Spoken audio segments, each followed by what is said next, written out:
Maka beta pusak-pusak jame wow. Nyo jame yang tro rumah lon tungku awak gampang lon. Sabi-sabi jak rumah. Yang kiban pada boh kupi, boh ju. Bengah kali hijak kali kubur. Tengah hari datang lagi cak urang boh lam. Seput boh lam. Menyokan naput urang lagi yang pegah bak jame. Kami nah kakak nang kena ju. Kata cik ke. Kadang sayang nanya muno, kaya kakak muno. Kadang di rumah nanti alih kadang tengah mu paki ngawak inong ikupi hana gaknya mengon ngolako tanyo kadang ngon tanyo untuk ditaji kupi maka gejak umur tanyo layani pu yang mudah karena apa? Karena kenapa? Di ketika tamu berada di rumah kita, semakin lama tamu berada di rumah kita, semakin lama pula malaikat itu beristighfar memohon ampun kepada Allah untuk urumpo daripada rumah itu sendiri.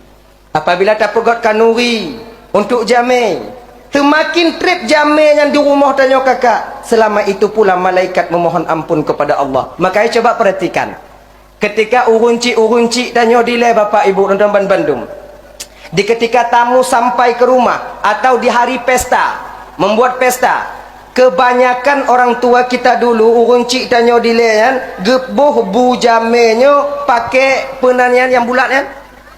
Ino punah yang talam. Kalau ide talam ino tabak, pakai tabak.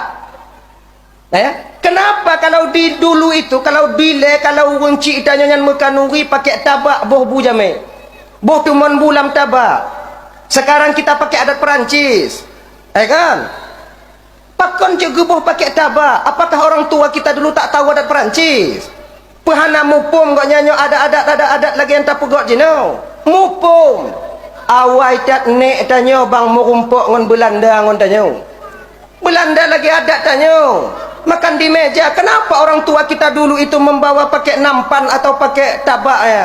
Supaya sebab adab pajuh pakai tabaknya ibu bapak sidro golom leh bandum yang kaleh hanjut raja. Tutu ni. Maka yang lele pajuh bu beinan. Tilanya agak.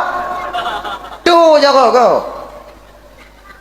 Walaupun sebahagian sekarang yang sudah boleh, yang kali pajuh bu rah laju. Karena masalah, walaupun demikian, yang tapak di depan tamu, yang piring ungkut di kejame, tetap tak diturunkan ke dapur dulu. Hanggu pinah ilai. Semakin lama makanan di depan tamu, semakin lama pula malaikat beristighfar memohon ampun kepada Allah untuk urumpo kanurinya.